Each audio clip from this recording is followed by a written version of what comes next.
लगे इंसान को जब वो हर रोज बदल जाए, कभी लड़का बन जाए तो कभी लड़की, कभी कोई बूढ़ा शख्स तो कभी कोई बच्चा बन जाए। मूवी का मेन कैरेक्टर जिन नाम का एक लड़का है जिसका कोई एक फेस नहीं है बल्कि वो चेंज होता रहता है और वो अपनी स्टोरी को हमारे सामने एक्सप्लेन कर रहा है। वो कहता है कि जब वो सोकर उठता है तब वो एक नया इंसान बन जाता है। कभी वो कोई बूढ़ा शख्स बन जाता है, कभी बच्चा, कभी कोई जवान लड़की या कभी कोई लड़का। उसकी बॉडी, उसकी पहचान, उसका फेस सब कुछ चेंज हो जाता है, यहाँ तक कि वो फॉरेनर भी बन जाता है। इसके साथ साथ उसकी आवाज और उसकी आई साइट भी तब्दील हो जाती है। इट्स मीन उसे जो भी बॉडी मिलती थी उसकी बॉडी के पार्ट्स एज के अकॉर्डिंग बन जाते थे। यही वजह है कि वो अपने पास अलग अलग आई साइट के ग्लासेस, अलग अलग साइज के जूते और हर जेंडर के कपड़े रखता था। फिर वो बताता है कि उसका प्रोफेशन फर्नीचर डिजाइनिंग है। सबसे पहले वो फर्नीचर के डिजाइन अपने हाथों से खुद बनाता था और उसके बाद खुद ही फर्नीचर तैयार भी करता था। जिन हालात से वो गुजर रहा था अब वो उसका आदी हो चुका था, क्योंकि वो नहीं जानता था कि वो नॉर्मल हालत में कैसे आएगा। वो अपने सारे काम ऑनलाइन ही करता था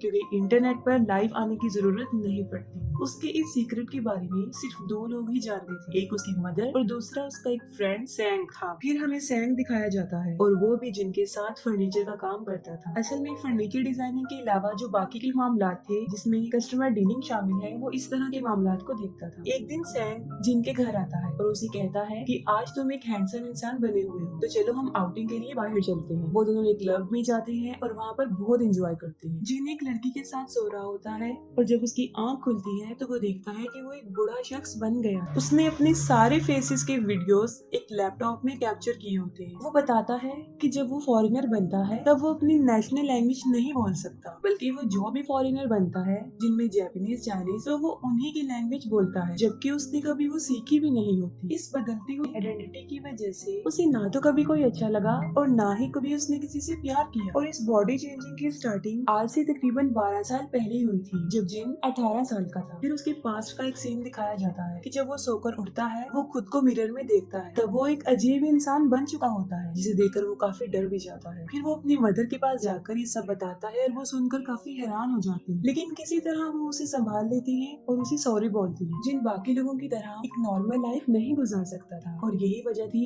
कि उसे स्कूल को भी लीव करना पड़ता है। एक तरफ जब उसकी एज के सारे बच्चे स्कूल जा रहे थे तो दूसरी तरफ वो अपनी लाइफ को बैलेंस करने में बिजी रहा। एक दिन सैंग जिनके घर कुछ सामान लेकर जाता है तब एक मिडिल एज लेडी दरवाजा खोलती है और वो सैंग को खाना ऑफर करती है। सैंग समझता है कि शायद ये जिनकी मदर है, लेकिन फौरन वहाँ पर जिनकी असल मदर आ जाती है। तब उसे पता चलता है कि वो कोई और नहीं बल्कि जिन है। वो काफी हैरान हो जाता है और उसे यकीन नहीं आता कि ये सब कुछ क्या हो रहा है। फिर वो रियलिटी जानने के लिए जिन के बारे में कुछ सवाल उस लेडी से पूछता है। ऐसी बातें पूछता है जो सिर्फ जिन को ही पता थी, जिस पर वो लेडी सारे क्वेश्चंस के आंसर्स बिल्कुल ठीक देती है, जिसे देखकर सैंग काफी हैरान हो जाता है और उस पर हंसना शुरू कर देता है। इस इंसिडेंट के बाद सैंग हर रोज जिन के घर आता था और जिन एक नया इंसान ही बना होता था। वो दोनों बातें करते थे और हमेशा हंसते ही रहते थे। एक दिन जब जिन लड़की बना हुआ था तब सैंग और जिन एक बार में ड्रिंक करने जाते हैं। वहाँ पर सैंग उससे पूछता है कि हम दोनों तकरीबन 15 सालों से फ्रेंड हैं और तुम एक लड़के थे जो कि आज एक लड़की बने हो, तो क्या तुम लड़की की बॉडी में मेरी क्लोज आ सकते हो? ये सुनकर जिन बिल्कुल ऑपोजिट आंसर देता है। वो उसे कहता है कि तुम खुद पर कंट्रोल करो।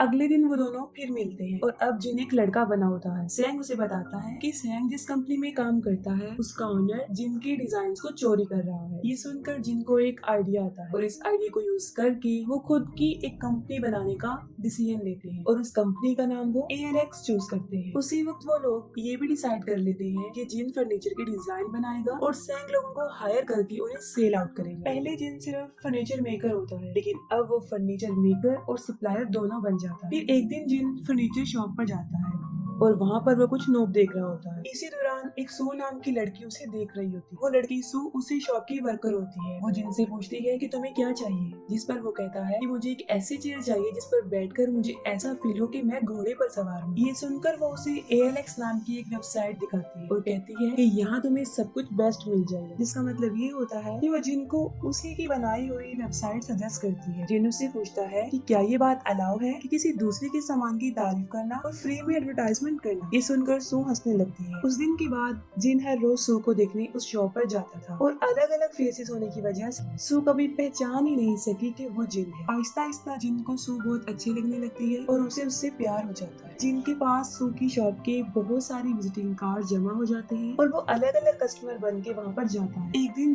जब एक हैंडसम लड़का बना होता है तब वो सू की शॉप पर जाकर कुछ परचेजिंग करता है और किसी न किसी तरह वो सू को डिनर पर जाने के लिए ऑफर करता है, लेकिन इसके लिए वो मना कर देती है। जिस पर जिन उसे कहता है कि ये क्वेश्चन पूछने के लिए उसने बहुत प्रैक्टिस की है और जिन के सिंसियरिटी नेचर को देखकर वो हाँ कर देती है। लेकिन जिन रेस्टोरेंट से खाना परचेज करके सू को अपनी फर्नीचर बनाने वाली जगह पर लेकर जाता है, लेकिन वो वहाँ जाने से इनकार कर देती है। जिन उसे कहता है कि ये लो मेरा सेक्रेटरी नंबर, मैं कोई गलत इंसान नहीं हूँ, लेकिन इसके बाद भी अगर तुम्हें कुछ भी गलत लगे तो तुम इसकी कंप्लेन भी कर सकती हो। फिर वो दोनों वहाँ पर चले जाते हैं और वहाँ पहुंचकर सू समझ जाती है कि ये ALX फैक्ट्री है, क्योंकि वहाँ के लोग ALX फर्नीचर को बहुत लाइक करते थे। वो दोनों डिनर करते हैं और उसके बाद जिन सू को उसके घर पर ड्रॉप कराता है। फिर वो अगले दिन दोबारा मिलने का प्लान बनाते हैं, लेकिन यहाँ पर प्रॉब्लम ये थी कि अगर जिन सो गया तो वो बदल जाएगा, जिसको देखकर वो हर घंटे का अलार्म लगाता है जिससे कि उसे नींद ना आए और साथ ही वो खुद को दूसरे कामों में बिजी करने की कोशिश करता है कि उसका दिल बहलाए। अगले दिन वो दोनों मिलते हैं और बहुत ज्यादा एंजॉय करते हैं। सो उसे पूछती है कि तुम ALX में क्या काम करती हो, तो वो कहता है मैं फर्नीचर डिजाइनर हूँ। तभी सैंग भी वहाँ पर आ जाता है और वो दोनों उसे देखकर चुप जाते हैं। इसके बाद सो और सैंग अपने अपने घर चले जाते हैं और जिन वहीं पर बैठकर काम करना शुरू कर देता है और खुद को जगा कर रखने की कोशिश करता है। अगले दिन वो दोबारा मिलते हैं। फिर हम देखते हैं कि जिन कई दिनों से सोया नहीं होता और नींद की वजह से पिछली रात जब वो सू को बस में ड्रॉप करने जा रहा होता है तब वो बस में ही सो जाता है। जब बस अपने स्टेशन पर उतरती है तब उसकी आँख खुलती है और वो नोटिस करता है कि अब वो एक मिडिल एज इंसान बन चुका है। स्टेशन पर पहुंचकर वो देखता है कि सू उसका वेट कर रही है और वो वहाँ पर होने के बावजूद भी उसके करीब नहीं जा सकता था, क्योंकि अब वो एक आदमी बन चुका था जो कि एक हैंडसम लड़का था और सू उसे देखकर घबरा जाएगी। इतनी ही देर में सू के पास उसकी बॉस की कॉल आती है और वहाँ से चली जाती है। वो जिनको काफी कॉल्स करती है लेकिन वो रिसीव नहीं करता और उसे एक सॉरी का मैसेज ड्रॉप करता है। यहाँ पर जिन समझ जाता है कि उसकी ब्यूटीफुल लाइफ की एंडिंग हो चुकी। सू का रिप्लाई आता है,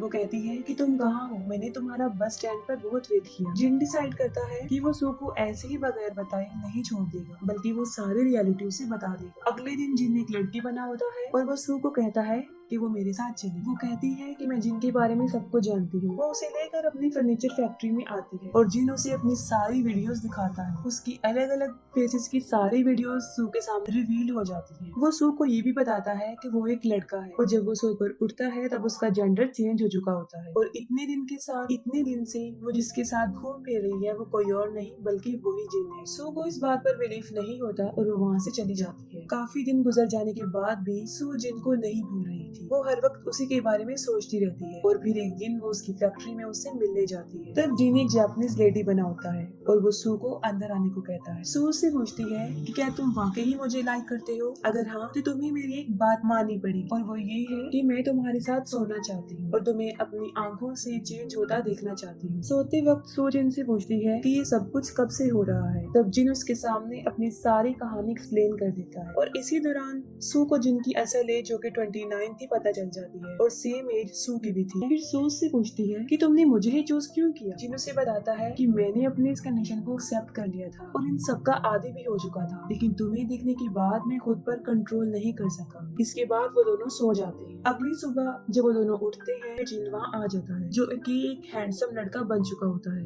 यानी अब वो चेंज हो चुका था। जिन काफी खुश हो जाता है कि सू सब कुछ जानने के बाद भी उसके साथ है। इसके बाद वो दोनों एक साथ टाइम स्पेंड करते थे और हमेशा साथ रहते। वो दोनों एक हैप्पी लाइफ गुजार रहे थे। अगले दिन सू जिन की नेक पर एक टैटू बनवाती है जिससे कि ये पहचान हो सके कि वो जिन ही है। एक रात जिन को सू के साथ एक पार्टी पर जाना था, लेकिन वो एक बूढ़ी औरत बना हुआ था। वो सोने की काफी कोशिश करता है लेकिन उसे नींद नहीं आती। पार्टी में सब लोग अपने पार्टनर्स के साथ आए थे लेकिन सू बिल्कुल अकेली थी। सब लोग सू के पार्टनर को देखना चाहते थे और वो उससे पूछते हैं कि वो कहाँ पर है, क्योंकि सब ने सू को अलग अलग इंसानों के साथ देख रखा था। तभी पार्टी में एक लड़का सू का उसी तरह हाथ पकड़ता है जिस तरह के जिन ने उसे कहा था कि वो पहचान ले कि वो जिन ही है। उसे देखकर पार्टी में सब लोग हैरान हो जाते हैं। खास तौर पर सू की बॉस। अगले दिन वो एक लड़की बना होता है और वो सू को अपनी मदर के साथ मिलवाने लेकर जाता है। जिन की मदर सू को थैंक्स कहती है कि वो उसकी बेटे के साथ है। फिर सुबह को जिन खुद से सवाल करता है कि क्या सू शादी के लिए एग्री हो जाएगी, क्या मुझे उससे शादी के लिए पूछना चाहिए। और कई डेज वो अपनी वेडिंग रिंग बनवाने में ही स्पेंड कर देते हैं। सू डॉक्टर से बात कर रही होती है। वो अपनी कंडीशन और जिन की चेंज होने की सारी बात बता देती है। डॉक्टर सू को टेंशन और डिप्रेशन की मेडिसिन रेकमेंड करता है। और अब जिन्हें खूबसूरत लड़का बना होता है। सू उसे कहती है कि मुझे तुम्हारे साथ गुजारा हुआ वक्त बहुत अच्छा लगता है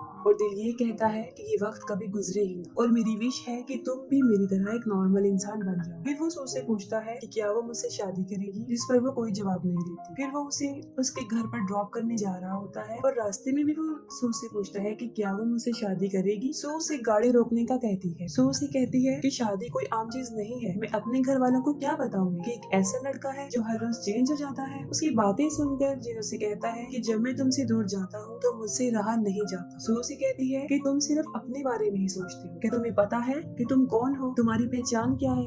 मिरर में आज तुम्हारा फेस कुछ है और कल कुछ, और तुम्हें तो अपनी ही पहचान नहीं है। और तुम्हें तो ये डिसाइड करने में भी काफी टाइम लग जाता है कि मैं आज कौन सा ड्रेस पहनूं, कौन से जूते पहनूं और कौन से आई साइड का ग्लासेस लगाऊं। वो कहती है कि मैं ही बड़ी मुश्किल से इस बात को समझती हूँ कि यही जिन है, तो फिर मैं बाकी लोगों को कैसे बता सकूंगी कि आखिर में यही जिन है। और जिन सू की परेशानी को समझ जाता है। सू गाड़ी में आती है और अपनी टेंशन पिल्स लेती है। फिर सू हॉस्पिटल में एडमिट होती है और जिन भी वहाँ पर आ जाता है। तब जिन को पता चलता है कि सू डिप्रेस्ड पिल ले रही है और ज्यादा डोज होने की वजह से वो बीमार हो गई है। वो सू के सेल फोन पर डॉक्टर के साथ होने वाली कन्वर्सेशन को सुन लेता है और उसे इस बात का रियलाइज हो जाता है कि सू की ये हालत उसी की वजह से। अगले दिन वो एक लड़की बना होता है और अपनी मदर के साथ होता है और उसकी मदर उसे एक हकीकत बताती है। वो कहती है जिन बिल्कुल अपने फादर जैसा है, उसके फादर को भी यही बीमारी थी, वो भी चेंज हो जाते थे और उनकी वजह से वो भी स्ट्रेस की मरीज बन गई थी। अपनी वाइफ की हालत देखकर जिनके फादर वहाँ से गायब हो जाते हैं ताकि उसकी वाइफ को ये परेशानी ना हो सके। ये बातें सुनकर जिन भी ये डिसाइड करता है कि उसे भी ऐसा ही करना चाहिए। वो दोनों शाम को मिलते हैं और कुछ वो करने के बाद जिन उसे कहता है कि हमें ब्रेकअप कर लेना चाहिए। ये कहते ही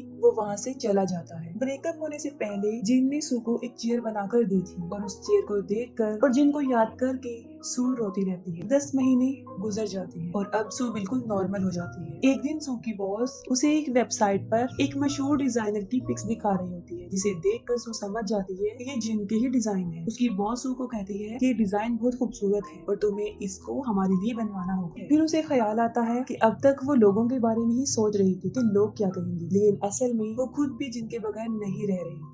और उसके साथ ही वो उसे ढूंढने का डिसीजन लेती है। जिन को दिखाया जाता है जो कि जिक रिपब्लिक में एज अ डिजाइनर काम कर रहा होता है और वो उसी लोकेशन का एक पर्सन बना हुआ था और लैंग्वेज भी वहाँ की ही बोल रहा था। दूसरी तरफ सो जिन का एड्रेस मालूम करके वहाँ पर जाती है, लेकिन जिन उसे कहता है कि यहाँ पर जिन नाम का कोई भी शख्स नहीं रहता। जिस पर वो कहती है मैं मामा स्टूडियो से कोरिया से यहाँ पर आई हूँ, जो कि एक बहुत ही बड़ी फर्नीचर मार्केट है, और वो उसे रिक्वेस्ट करती है कि उसे अंदर आने दे। अंदर जाते ही वो उस आदमी की अलग अलग ड्रेसेस, अलग अलग जूते और वही फर्नीचर जो जिन बनाता था वो देखती है। वो कहती है कि मेरी कंपनी को तुम्हारे डिजाइन बहुत पसंद है, इसी मकसद के लिए मैं तुमसे मिलना चाहती थी। इसके साथ ही वो कहती है कि जिन अब बस कर दो, अब मैं बिल्कुल चेंज हो गई हूँ और मैं तुम्हारे साथ रहना भी चाहती हूँ। जिन उसे कहता है कि तुम दोबारा बीमार हो जाओगे। वो कहती है कि उस बीमारी से ज्यादा ये दर्दनाक लाइफ है जो मैं जी रही हूँ, और वो जिन को सॉरी कहती है। साथ में वो दोनों वॉक पर चली जाती है। वो उसे बताती है कि एक दिन उसने जिन को चेंज होते हुए देख लिया था, जिसकी वजह से वो काफी डर गई थी और उसने खुद को काफी समझाने की कोशिश की, लेकिन वो खुद को नहीं समझा सकी। और वो कहती है कि मैं ये समझ गई हूँ कि मैं तुम्हारे बगैर नहीं रह सकती। और अब सू खुद जिन से शादी के लिए पूछती है और जिन उसे वही बनवाई हुई रिंग पहनाता है और यहाँ पर उन दोनों की लाइफ और फिल्म की हैप्पी एंडिंग हो जाती है।